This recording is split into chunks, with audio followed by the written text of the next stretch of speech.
welcome to 511. Those of you who don't know me, I'm Michael Deutsch. Does everybody have one of these pieces of paper? You don't really need one, but because what is here is the only piece of paper that I will be handing out during the semester. It is a printout of the website of the class. And this horrible URL is the link, but the link is there on the department's website. You just go to the class's homepage, for the schedule of courses for the department, and you look for 511. It's linked there. It's also linked on my website, my classes, I think. I will check that. And I'll send you an email too. So, because it's essential that you get access to all the materials to the class that will be distributed through the class website. So that includes the all-important problem sets, as well as class notes that will be distributed. And we'll do a little experiment here where we have Dr. Rio Frio there, the cinematographer. Sorry, the Golden Globes already came out. You missed your opportunity, but there's always 2012. With this big of a class, I don't know, everybody's head will make a cameo. We'll see how it goes. Right. So the TA for the course is Shufeng Zhang, and I'll talk to him about setting up an office hour. There is a problem session for the course that's currently scheduled on Wednesdays at 12:30 in room 5. Now, in room 5, I don't know if we're going to fit. So we may have to rearrange that, but that's what's currently going on, okay? We'll think about a potential alternative if necessary. And in addition, I'm planning to hold at least one office hour, and Monday is the best day for me to do that. And I'm completely flexible other than from 4 to 5 where I have a meeting. So, what time would work? We have a huge class, so that may not work, but who can't do it from 9 to 10? One person. From 10 to 11? 11 to 12. Okay. So, and afternoons, most people have TA. Noon to 1, who can't do it noon to 1? Oh, noon to 1. Bring your lunch. Okay. This is on Wednesday? Monday. Oh, Monday. Monday, noon to 1. In my, we'll say in room 30, which is a room that I access to. All right? So that will be just my office hours. Let's see, more course administrative. So, let's see. So the course, in terms of the course requirements, first of all, everyone, of course, should have had a good undergraduate, junior, senior level course in electricity and magnetism, kind of at the level of Griffiths. In addition, you all should have had the equivalent of math methods for 66 or equivalent, okay? This course, some years ago used to be a year-long course.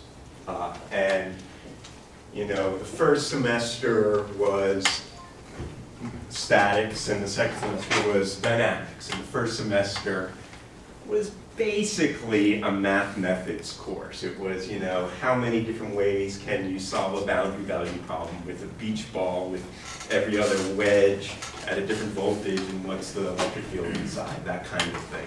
So some years back, it was decided that since we already have math methods, that's the place that you learn about special functions and boundary value problems and so forth. And this semester, one semester course, thus, will have a fairly accelerated review of electro and magnetostatics. And then we'll spend the vast majority of the time talking about electromagnetic waves and radiation, and hopefully special relativity as well. Okay?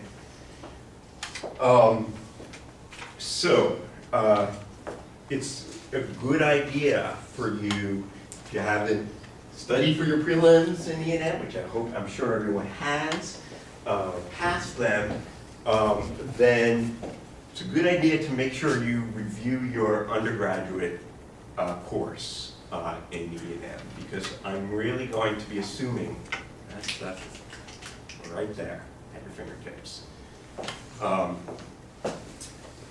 Let's see, what else can I say? Well, you know, the textbook, just because it looks nice on your shelf, is the famous J.D. Jackson book, now in its third edition. I actually had Jackson as a professor at Berkeley.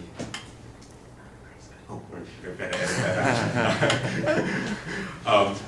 I didn't have him for E&M, I had him for quantum mechanics. And then I also had, at the same time, I had, you know, the E&M course. So it was like all Jackson all the time. And I used to have a lot more hair.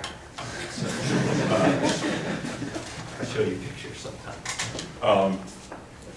Anyway, we won't be following the book in any sort of very systematic way. I have, as many of you know, my own idiosyncratic ways, and so you're forced to sit through them.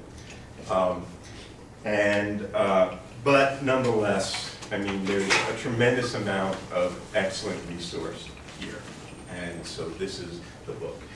There are a few other books are mentioned as possible references, and you know, select them at your desire. As far as the grading goes, there will be, the grades are going to be assigned based on combinations of problem sets and exams. And WIM, no, just WIM.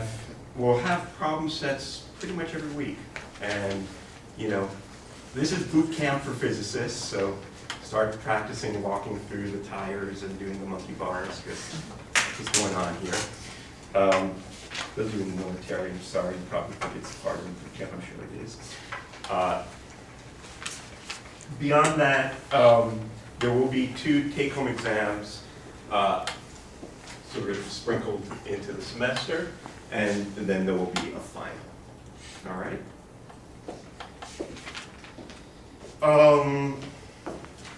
Let's see. So, you know, what's written here is what's called a tentative syllabus. We'll see how far we get. Hopefully we'll get through it all. I have a kind of schedule, you know, like you have fantasy football, I have fantasy syllabus and fantasy lecture schedule. We'll see how we do. All righty? All right. Does anybody have any general questions, concerns? You don't mind us emailing you with problems that we have with problems, correct? I don't mind you emailing me, but I don't guarantee instant responses relative to, you know, some questions, specific questions about, I'm not sure how to do this problem, so forth. We'll do our best to answer those. We do have office hours, TA will have office hours, and we have a problem session. And if I am available, I'll do my very best.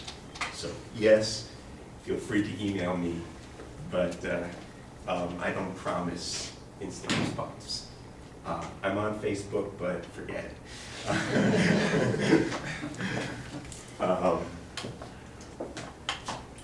Anybody else have other questions? You say this is, or the textbook is going to be, it's not kind of a regimented. That's right. So I will when I assign an assignment, I'll reference relevant sections of Jackson that are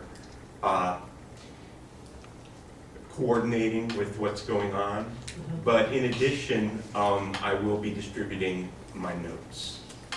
So they'll be kind of like the main text. But for those of you who did my course, you can talk to them what that's like. As far as lecture goes, do lectures come from a section of the book? Or No. No? But will it be corresponding sections? Yes. Yes and no? Sometimes yes, sometimes no. If there was a book that did exactly what I wanted to do, well, I would write it. That's the problem. Yes. So presumably the question on the homework would not be from the book? Sometimes they will be. I mean, as in, will you I reference? will assign a problem from Jackson Right. from time to time. Yes. So it's not that this is completely disjointed, what we're covering, what's in the text. I mean, E&M is pretty standard stuff. There's really kind of, that's why, there's the book.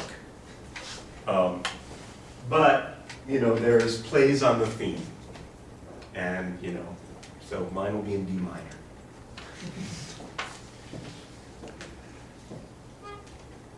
Anybody else have questions, concerns? So we should pay more attention to your notes than to Jackson's. Yeah, I mean, the way you should pay attention to the homework. And, the way I look at it, when I want to learn a new subject, what I do is I try to get a few different books simultaneously. Because if I just read one book, I'm kind of just getting a reflection of exactly what that one individual interpreted and thought about. And in order to really learn a subject, you need to make it your own. You need to hear your own voice understanding it rather than the voice of Jackson. And so the way for me personally when I learn is I have to, I eventually take this Venn diagram of all the different approaches, and then I see what's kind of intersecting within them, and then I kind of understand that this is really important. So my point of view on this is that you should do both. You should read Jackson, you should pay attention to lecture, notes will be re-emphasis of lecture, and through the combination of those, something will emerge that will be your understanding of the coursework. Do you also post your notes online? Yeah, they are. So that's the point. So, right now, if you look, it says download one. So that's already available. And so they'll be available online. And they'll generally be scanned, handwritten notes. This first one happens to be typed. Because, at one point, when I had just a tiny bit more hair, I was ambitious and I did type them up, but I'm old now. Maybe someday. I don't generally, as you will learn, all of my many idiosyncrasies, generally the notes won't be available before class because it's my view that you learn better by taking your own notes and paying attention than reading. And if I just give out the notes, people tend to not be, if you want to read them, that's fine, and not come to class, that's your prerogative. Attendance is not mandatory. But if you're coming, I just prefer people, you know, engaging with me than reading the notes. All right? Very good. All right, so we'll get the show on the road. Everybody should shut their cell phone off. Mine's off, good. That's it. So, subject of electricity and magnetism, you know, to me, it's really the most beautiful subject we have in physics, and it's really a representation of the best of the scientific method. I myself, my research is in quantum physics, and quantum physics is cool. Quantum physics is ugly. You know, it's got all this hand waving and all this, you know, kind of magic of sorts that seems to come out. And with electricity and magnetism is in some sense the most pure of physics theories that we have. It's the basis of modern field theory. It's what Einstein was hoping to build on for his version of a unified theory back at the 100 years ago or so. You know, what I mean by this is that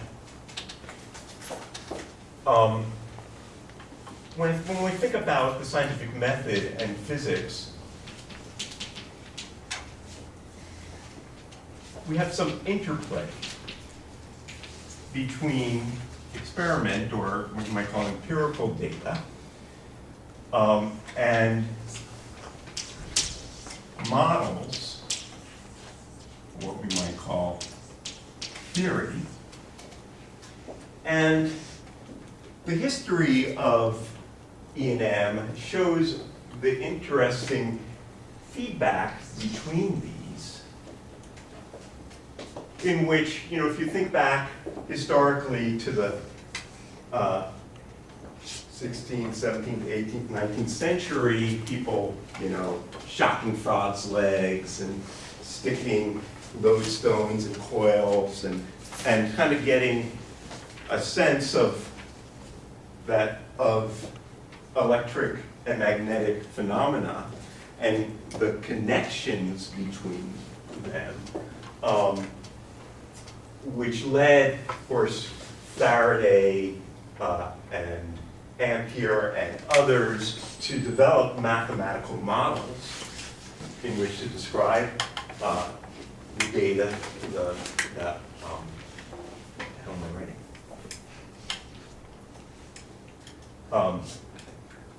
Yeah. Can't spell. Okay. This is out in front of the city. ICAL. Thank you.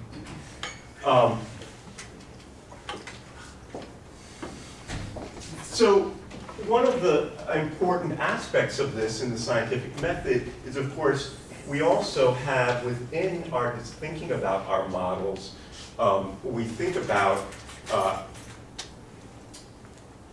consistency.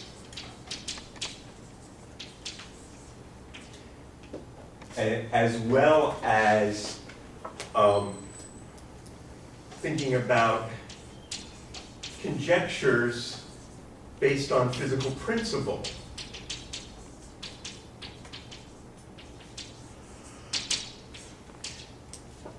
So, of course, we know historically in this development, once we had some of these models, Maxwell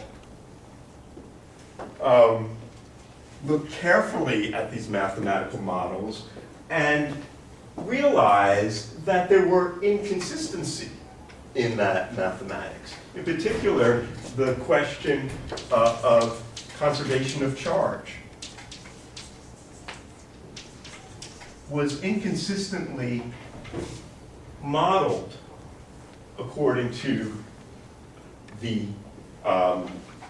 laws of Ampere and Gauss, etc.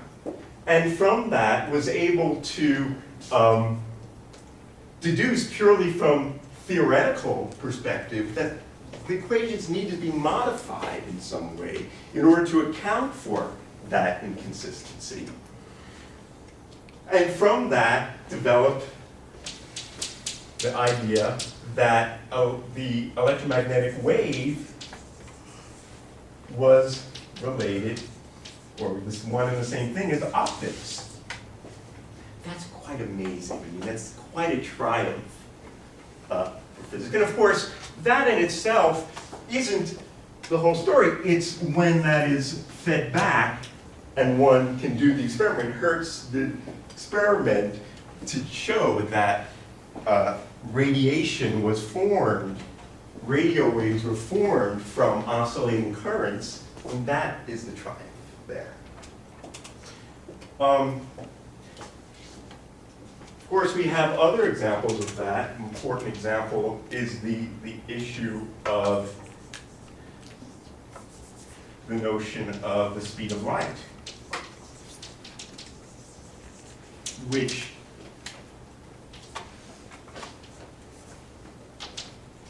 in this case, the empirical data was the Michelson-Morley experiment, which gave the null result that there was any difference in the speed of light in different inertial reference frames. And of course, that led Einstein to conjecture that, well, maybe the speed of light is the same in all reference frames. And if that's the case, what are the implications? So all of these pieces together gives us such a theory based on as pure logic as you can possibly get. And it's for that reason I'm always really excited. I haven't taught this course in many years, and I love it for that reason. Okay. Now, there is one, when I say how beautiful this is and how excited I am about it, there is one thing that's particularly ugly. And that's the question of units.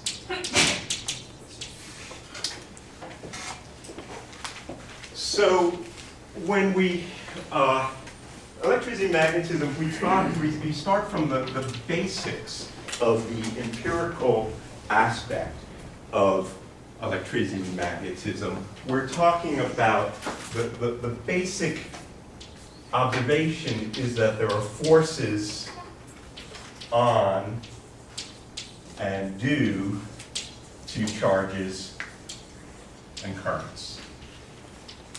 That's the foundation. So we have Coulomb's law.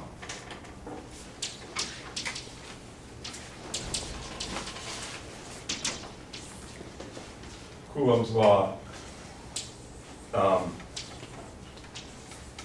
tells us that if we have two charges with some distance between them, and I can define a coordinate system with some origin, which is some potentially other place. So the position of charge 1 we'll call x1, position of charge 2 we'll call x2, r21 is then x2 minus x1. Then the force on charge 2 due to charge 1 is proportional to the product of the charges, the distance between the two charges squared, and the direction of the force on 2 due to 1 is in the direction, the unit vector between them. Okay, that's of course Coulomb's law. Now, we have the issue of units here. And so I said it's proportional to all these things, and there's some constant, we'll called K1 that in some sense relates the units of distance and charge to the units of force. Okay? Similarly, we said forces and charges. This is Coulomb's law. This from a magnetostatic point of view. Now, I don't know, Carlos, how this is going to work. This is going to be, Oh, we'll try. should I come a little closer? It's fine. All right, we'll try it. So we have the Biot-Savart law, which, I'm thinking, I don't know, guys, should we, given the size of this class and the angles of things, because no one can see this, right? You guys over there, over there. Now, if I write in the central board, is this doable? Okay, so we're going to skip these 2 boards, and I will go down 3 times. All right. Biot-Savart. All right, so the Biot-Savart law tells us about the forces between currents that are steady. So if I imagine some long wire and some current flowing in it, and some other wire with some current, and I'm just drawing some little chunk of that current, and there's some distance here, so this is wire 1, this is wire 2. Again, we have the vector connecting them. We have a little current here I'll call VI1, or let's see, keep my notation straight here. Yeah, that's the way I want to do it. Right. So there's a current I1, there's a little unit vector, or not unit vector, differential vector of length dl1, and there's some current here, I2 dl2. Then the force on this little chunk of the wire, df, due to the little chunk 1. Well, unfortunately, it's a magnetic field, so we got cross products galore. So we have I dl1, this is force on 2. Yeah. So it's proportional to these 2 little elements. We have force on 2 due to 1, which is I1 dl1 cross R21 hat over R21 squared. That's correct. And again, this is proportionality. And that proportionality constant we'll call K2. All right. We'll come back to what choices we should make for those constants in a moment. So, of course, we can treat, when we think about electro and magnetostatics, we can do so just in the context of thinking about action at a distance and forces. And that's perfectly fine, and we can get everything right that way. But it is very fruitful, as you know, and becomes extremely important in the context of dynamics to abstract and think about the notion of the field. So what we do is we say, well, if this is charge 2, the reason that charge 2 is experiencing some force due to charge 1 out here is that charge 1 produces some local electric field. So this is the electric field due to charge 1 at the position of charge 2. And the definition of the field, as you know, is the force per unit charge. If we think about a little test charge here, to experience what its force is, we divide by that charge and we get the field. So the force on charge 2 is proportional to that charge, and the electric field at position of charge 2, in this case the electric field due to charge 1. Of course, we are ignoring in this case the self field. That's a whole another ball of wax of what the fact that this charge itself produces a field, and how the heck do we deal with that? Maybe we'll come back to that at the end of the semester. So from this, if we take our force law as given over there, this defines the unit of the electric field as well with respect to the same constant K. So the electric field due to charge 1 at position charge 2 is then equal to that same constant proportional to charge 1, R21 squared, R2 hat. Of course, the unit vector is equal to the vector divided by its length, so sometimes we will write this as the vector R21 divided by the magnitude cubed, because one of those absolute values gets absorbed in to give us the unit vector. And that is sometimes written out more explicitly in terms of x2 minus x1 divided by the magnitude of the vector cubed. K1, excuse me.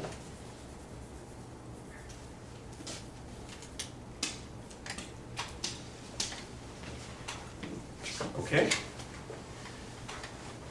Similarly, we have the notion of the magnetic field. So the little differential force on this current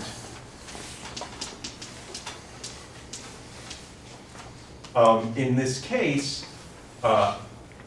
depends on what the local electric field is due to 1. I'm sorry, the magnetic field, pardon me. And that magnetic field here is related to this cross product, right? So we have this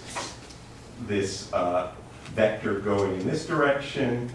The cross product tells us then that the local magnetic field is out of the board. This is the magnetic field due to a little d1 due to one of these guys over here. And then there therefore is a force which is in this case attractive, right? So there's a force dF onto due to 1. So this gives us a definition again. So we have the little differential force due to 2 on 1, I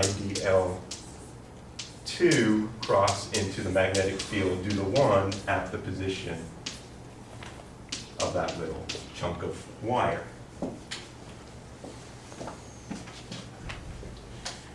And from this, we have a definition of the magnetic field based on the Biot Savart law. Now, we have yet another constant to choose because we have current, which is charge per unit time. We have distance. We have electric field. There's no necessary reason, what the choice of the units of magnetic field don't have to be tied to the same definition of force. And so the most general thing we would do, sort of an extra constant we have, is to define dD, in this case,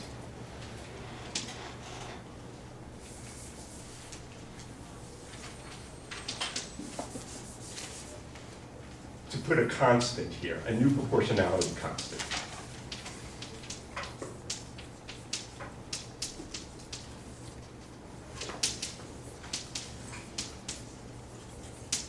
And so from this, what we see is that the magnetic field depends on this ratio of whatever constant we chose for this constant K2, this new proportionality constant, which is called alpha, and then all this stuff.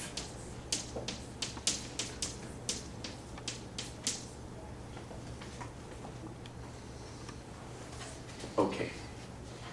Oh, I should mention one last thing before we then get into what our choice of these constants is. Of course, in the picture that I drew over here, the force, if I imagine this to be an infinite wire, the force on these becomes infinite.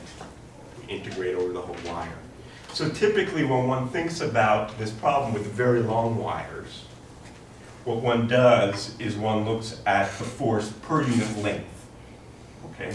So if I integrate this over all distance, I get the local magnetic field, which is finite.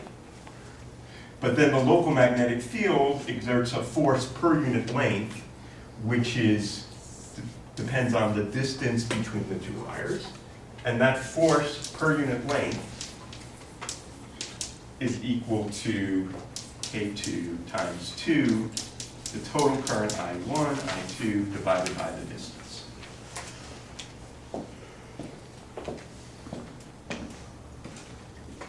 Okay, so now we need to, the question is, for the question of units, the question is, oh, I shouldn't have come into this board. This is going to be a challenge for you to work into this because you put people in the corner there. Sorry. The question of units is, what do we choose for K1, K2, and alpha? Once we choose these three things, we've fixed the choice of units. Okay, so let's try it. Yes, sir. So this is like jumping the gun a lot. But just the main need to worry at this point about, because there's going to be, like, won't there eventually be some relationship between those to get like the speed of light or something? Right, we're going to mention that. They're not unrelated quantities. So we'll get to that in just a moment. Okay. In fact, let's say something about that right now. Let's just look from dimensional analysis of ask what is the unit, not in terms of the number, but in terms of length, distance, etc. The ratio of K1 to K2. Assuming these are both forces. So the force is in units of mass times acceleration, so that's fixed. We have Coulomb's law over here, which depends on distance squared, it depends on K and the two charges. Whereas this thing depends on K2, the two currents, and the two distances. These two things are common in both of these expressions. We have this and this common. So the ratio of K1 to K2 must be related to the ratio of the charge to the currents times the distances, right? So whatever the number is that we choose for these two things, the ratio of these two things must be of the unit of some velocity squared. Then K1 and K2 both convert currents and charges to forces. Is that clear? And in fact, as Jacob mentioned, this number is nothing more than the speed of light squared. Now, that is amazing. That's just from purely magneto and electrostatics. We haven't even said anything about radiation. But it's built in. It's baked already in there. So C is the speed of light. So whenever units we choose for K1 and K2, their ratio must be such that K1 over K2 is 1 over the speed of light squared. Okay? All right, so now in the ancient days of the 19th century, there were two standard choices for these units. Okay? First of all, in the ancient days, already we got into the metric system, but the metric units that were standard were, instead of thinking about what the SI units, which came a little bit later, CGS stands for centimeter gram second. So first of all, these are the standard units of the CGS system. And so there were two sets of units. First of all, in the arcane system is to choose alpha equals 1, period. Okay? So if alpha is 1, then we have two choices. One is called the ESU system, and the other is the EMU system, electrostatic unit, electromagnetic unit. The ESU chooses K1 to be 1, in which case K2 has to be equal to C squared, right? So in this set, this is a particular choice of units. One of the things that you notice about this unit is that if you choose this set of units, firstly, that the unit of charge is related to length, time, and mass. They're related because if you look at Coulomb's law, let's come back to the EMU. If you look at Coulomb's law, then Coulomb's law says that force is equal to charge squared over distance squared.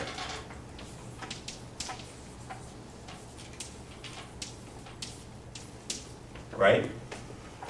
And since force is equal to mass times acceleration, and this is charge squared over length squared, then charge is related to these other things, right? Charge, then the unit of charge is equal to the square root of the unit of mass, the unit of length cubed over time squared. Okay, this unit of length is called the electrostatic unit. Unit of charge is the electrostatic unit, and then the unit of current is 1 ESU per second. Okay.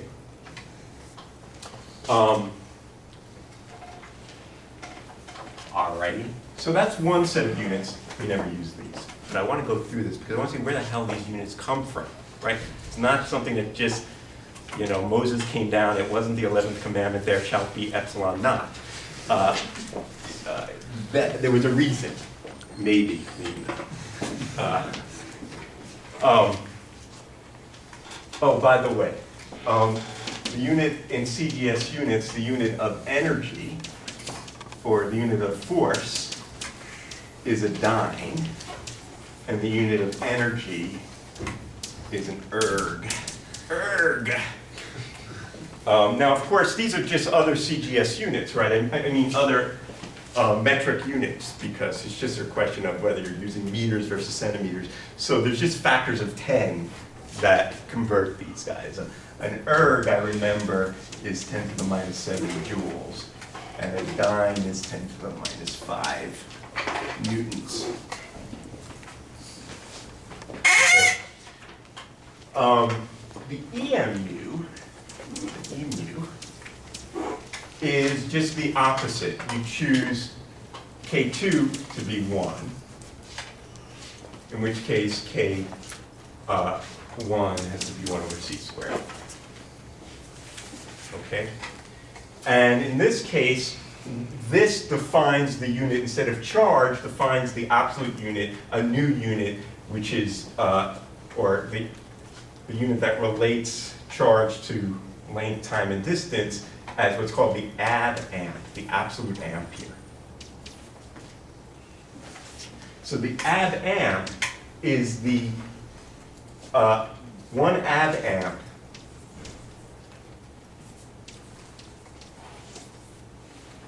must have real charge.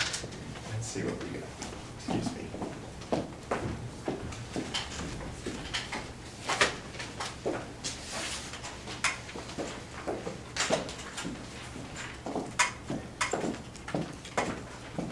So the ad amp is defined such that if I look at the force per unit distance, which we said in this case with K2 is equal to 1, the force per unit distance then is twice I1, I2 over the distance squared. If I have one ad amp in each 2 wires, with one ad amp each in the wire, then if I have one dyne per, is the force such that the force per unit, is the current such that the force per unit distance is 1 dyne per centimeter when the distance is equal to 1 centimeter and the current is 1 ad amp. Okay, so, oops, sorry, beware, he says. All right, so it's defined in terms of this is the defining relation between force and current. If I put 1 ad amp of current in each wire, I separate those wires by 1 centimeter. If I get 1 dyne per centimeter, that's the standard current. And then an ab coulomb is 1 ad amp in a second. So why is it called, sorry, Why is it called ad? yes, absolute? It was what is absolute, that? yeah, because this was in terms of these sense of absolute units. The reason was, so now we're here we are in industrial England, where the telegraph is being developed, and the ad amp was a little bit too much current for standard practices, and so they defined, these names of ad amp came later and so forth. 1 amp, or an ampere, is 1/10 of an ad amp. Okay, that's just because that wasn't very this was the practical unit for telegraphs in the 19th century. That's why we're stuck with the amp, because that's the wires in telegraphs. The ohm was defined because of whatever wire they had. It's not from some fundamental physics of any kind. Really, 1 amp is pretty big. It is. It's not. It wasn't. It's not practical anymore. This was practical for telegraphs. Yeah.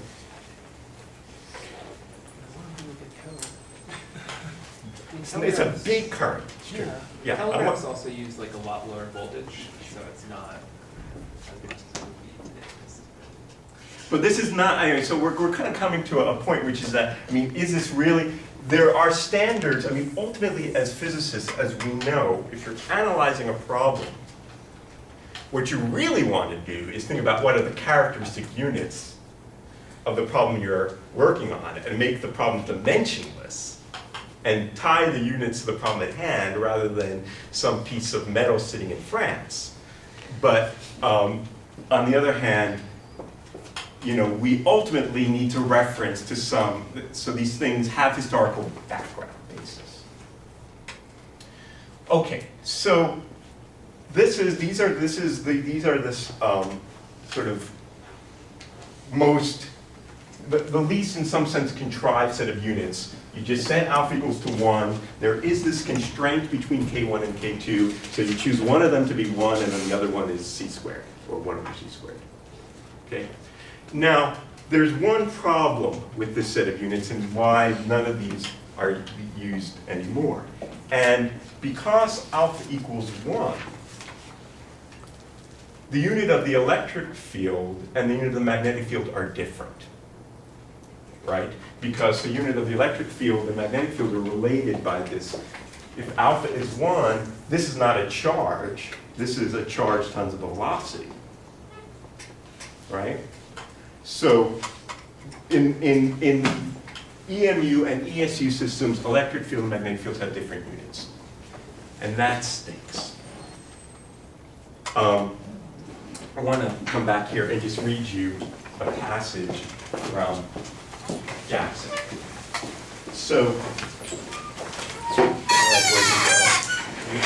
favorite bedtime story. Chapter 11, special relativity. Beginning with chapter 11, we employ Gaussian units instead of SI units for electromagnetic quantities. Explicit factors of C appear in a natural manner in these units, making them more appropriate than SI units for relativistic phenomena. So why the heck did you use SI units for the first half of this book? We're not going to do that.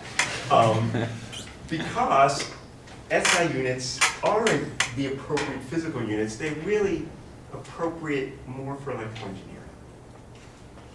And somehow, and this is the editorial review, the fact that halfway through the book you have to switch units tells me something. So we're going to stick with what are called Gaussian mixed units throughout. And you are going to have to learn to speak 2 languages in this course at the same time.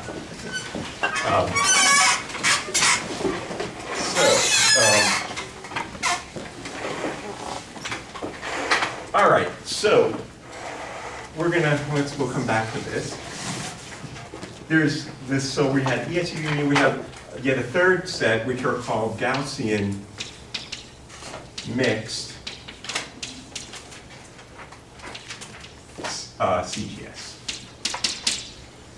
The fact that it's CGS and not, kilograms and meters is not so important.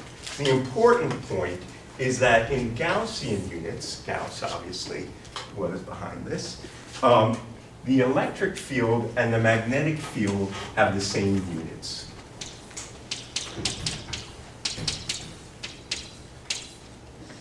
As they should, because they are just different visions of one another in different reference frames.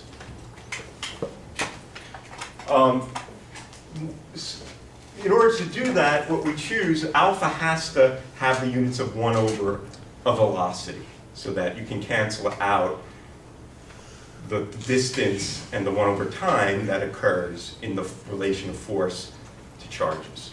So alpha is 1 over c. And so that's why it's called mixed, is that it kind of mixes the EMU and ESU kind of system. In this system, we choose K1 equals 1, just like in the ESU system. So Coulomb's law appears as Q1, Q2 over R21 squared, R21 half. That's it in these units.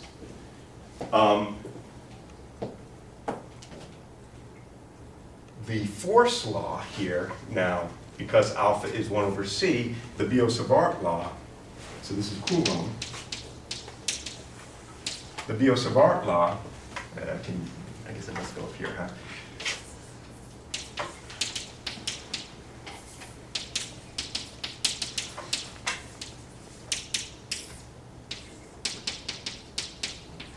IEL over C across. This is the force on 2. B1.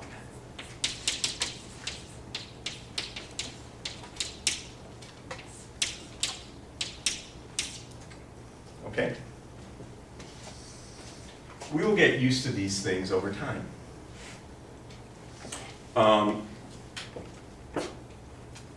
Okay. Now, of course, there is yet a fourth set of units, the one that is the standard, really, SI, NKSA. Now, this is sometimes called rationalized, although I find it quite irrational, NKS units. And in this set of units, you choose K1 to be the very intuitive 1/4 pi epsilon naught.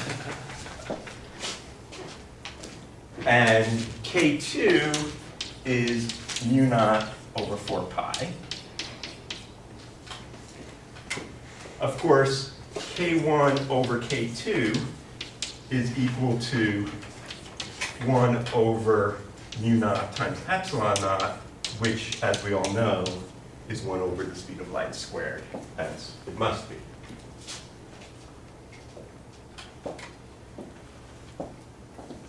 Why is this called rationalized?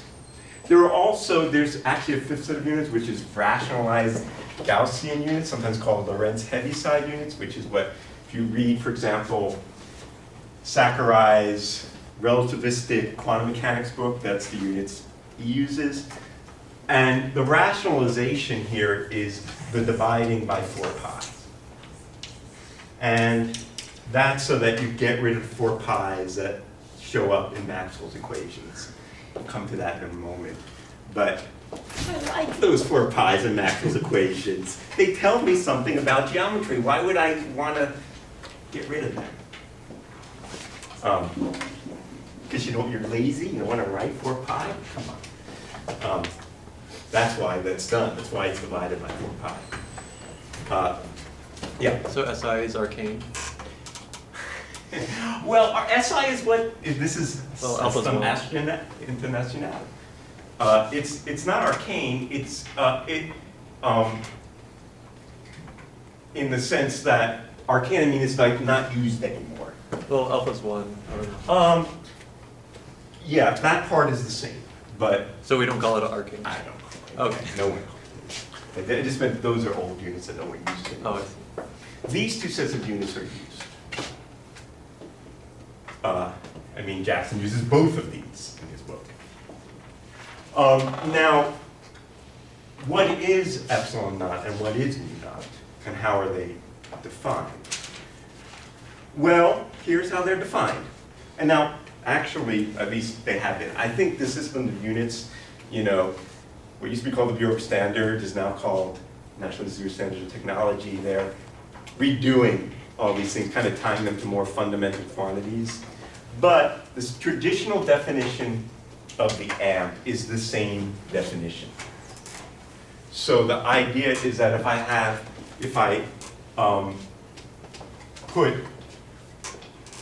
one, so why is this got called MKSA? Because now we have a new unit, the amp. Okay, that's a new thing. And that these proportionality constants relate force to current through mu naught. Okay, and the way it's defined is that the force per unit distance between two wires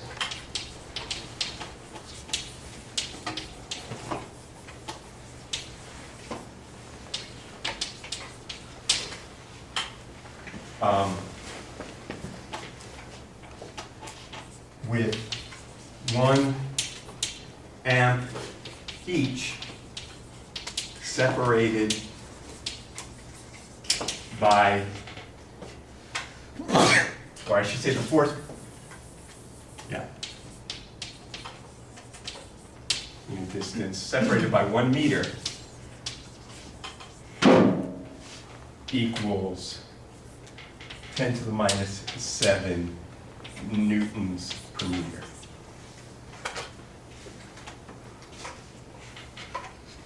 Where the heck did this 10 to the minus 7 come from?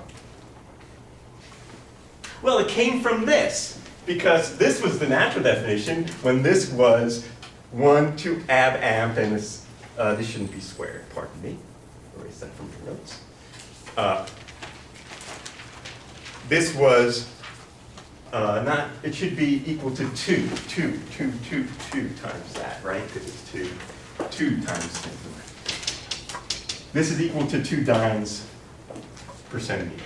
2 dynes per centimeter is this amount. Okay? So, with that, we then define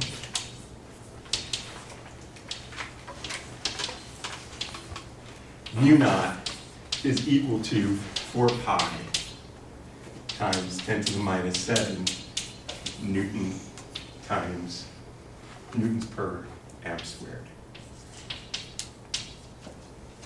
That's the definition of mu naught. So mu naught is not a unit. The other thing that's defined is the speed of light is defined as 2.98 blah blah blah 10 to the minus 8 meters per second. I mean, 1078, not minus 8. Oh, yeah, that would be really bad.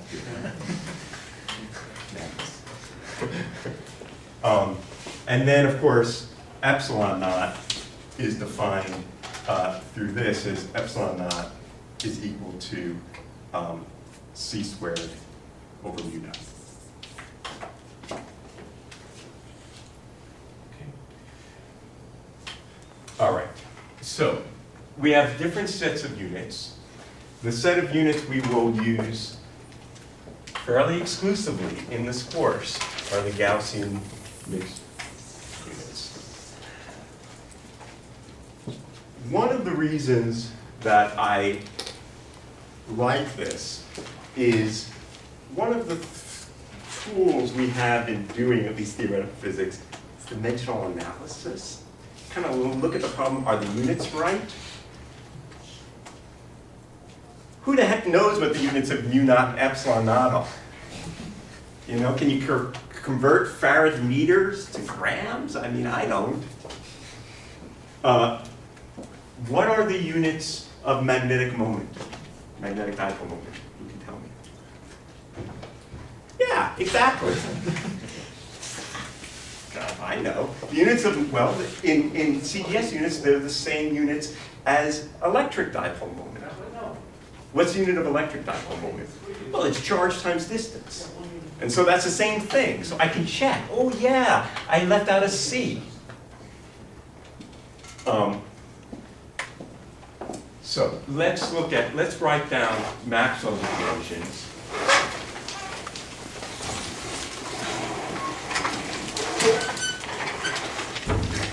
In Gaussian units. So we have Gauss's law, Gauss. I used to love the old Deutsch mark. You know, I think it was the Deutsch mark before the euro. They used to have one of the bills had Gauss as one of their, 20 Deutsch mark or something, and it had the Gaussian on it, it had the right normalization, and, it was great. You could pull it out if you're going to do prelims. I'm just getting my money, sorry. All right, Gauss's law. Gauss's law. Del dot E is equal to 4 pi rho. 4 pi is right, because 4 pi is all about the solid, the 4 pi steradians. We're going to want to get rid of that. So the 4 pi's that will come in as a result of this are from with sphericals. Exactly. So you're integrating over a sphere. There are 4 pi steradians. I mean, this is really 4 pi times k1, right? And k1 is 1. If it was 1 over 4 pi epsilon naught, then you would have rho over epsilon naught. You got rid of that 4 pi.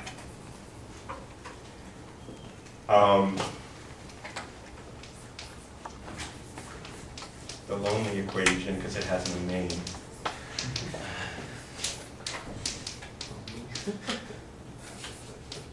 Del dot B is 0. No magnetic monopoles. We have Faraday.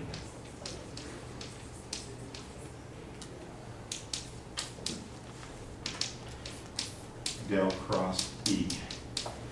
is equal to minus 1 over c dv dt. And here,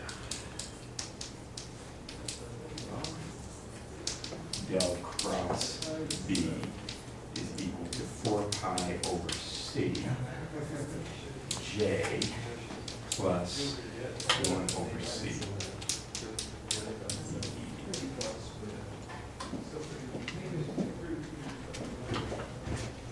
Now, let's just take a look at this and just think about the dimensional analysis of this. One thing, I can look at this right away and know that I got my C in the right place. Why? Well, in Gaussian units, the electric field and the magnetic field have the same units. The gradient is a derivative. It's 1 over a length. And so C times T is a 1 over length. Cool, did that right. Similarly, del cross B, 1 over C dv dt, I got the right thing. Also, if del cross B is rho, well, this is a derivative of a field is a charge density, then I got my C right here because a current density is a charge density times a velocity. So this is like rho times V. And so if I divide by C, yeah, I got all my C's right. This is cool.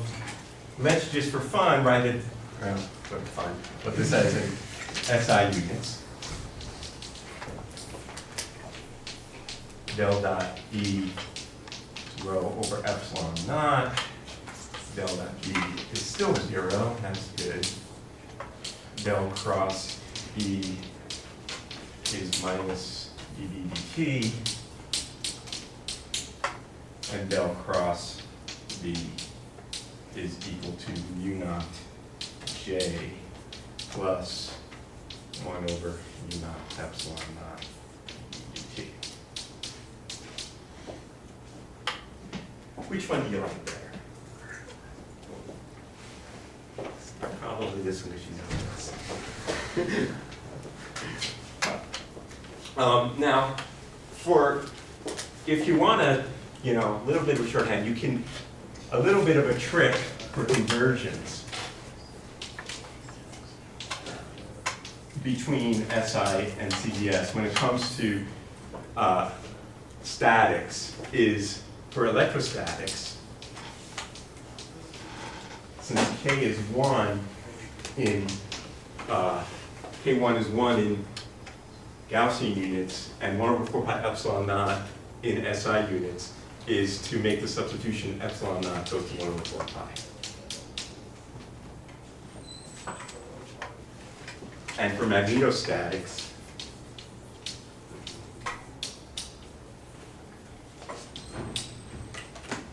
mu naught over 4 pi goes to 1 over 6.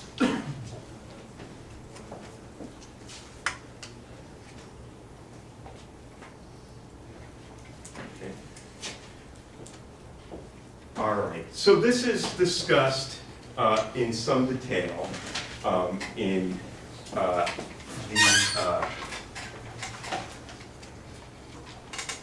appendix of Jackson, a good fraction of it, and might just take a look at this. I think it's important to speak a number of different languages, and you will see, when it comes to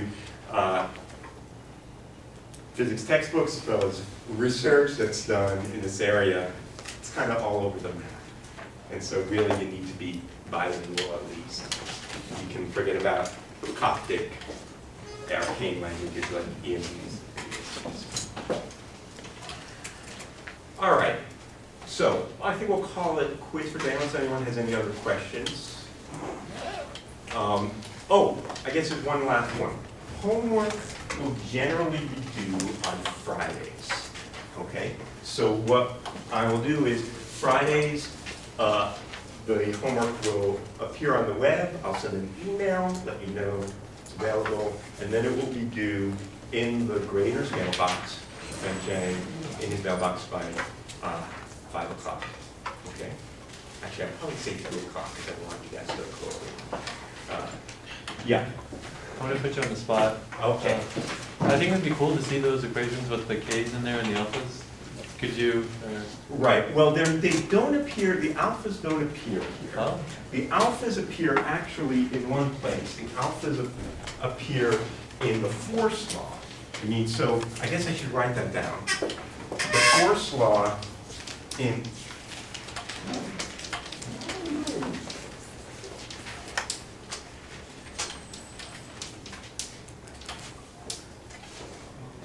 the relationship, you remember Maxwell's equations relate the charges to the fields. But the Lorentz force law tells you what the force is then on charges and moving charges. In SI units, the force is equal to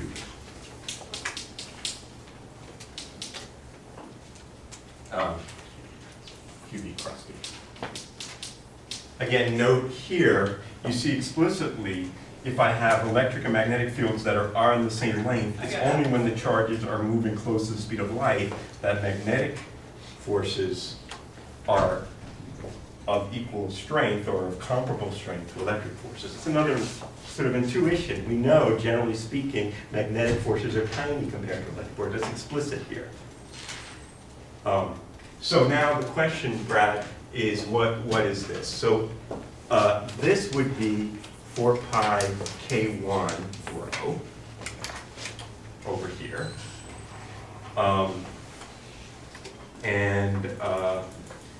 This would all be multiplied by K2. And this would be multiplied by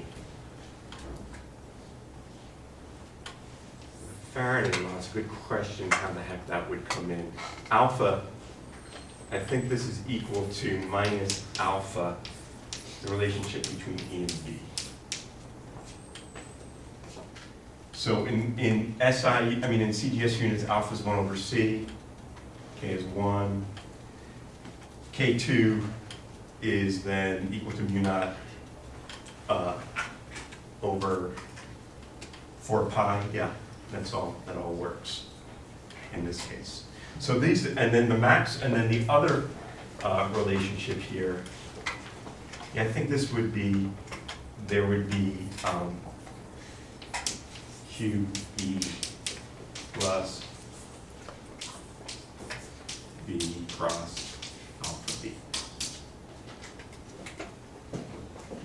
So that's the most general form. And you would put in something for alpha, K1 and K2. And you get those equations. Phew. All right. Have a good afternoon, everybody. I'll send you all an email. Is everyone registered for the class?